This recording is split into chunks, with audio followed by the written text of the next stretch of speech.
राजस्थान रे नौर जिलार अंतर्गत फरदोई ग्राम रे किछि रहस्यमय मूर्ति देखा मिली।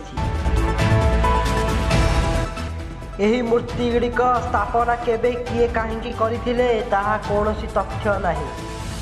तेबे यही पत्थर मूर्ति गुड़िक नहीं अनेक कहानी शुणा मिलूँ। ग्रामवासी कहवा अनुसार मूर्ति गुड़िक 1965 मसीह 1975 ख्रीष्टाब्द लेखा होईछि।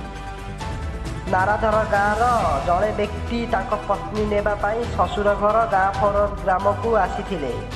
हेले फरदोद ग्राम किछि महिला थटा मजा करने उद्देश्य से शोइथिबा खटरे माठिया बांधी दे गाँ पोखरी भितर छाड़ीदेले।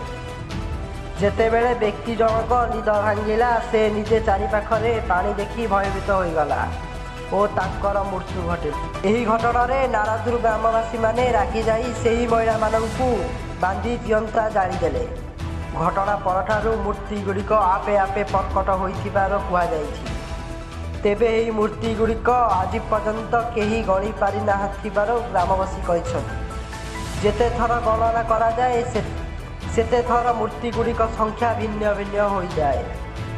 एकदा राजा पुन्नग द्वारा यह मूर्ति गुड़िक रसिकिया बांधी गणना करा जायथिला। मात्र जेतेबेले द्वितीय थर मूर्ति गुड़िक गणना करागला ताहा प्रथम गणना संख्या ठारू भिन्न आसिला। मूर्ति गुड़िक आज पर्यंत केही गणी पारु नथिबे ए गुड़िक रहस्यमय मूर्ति बोली कुहा जायछि।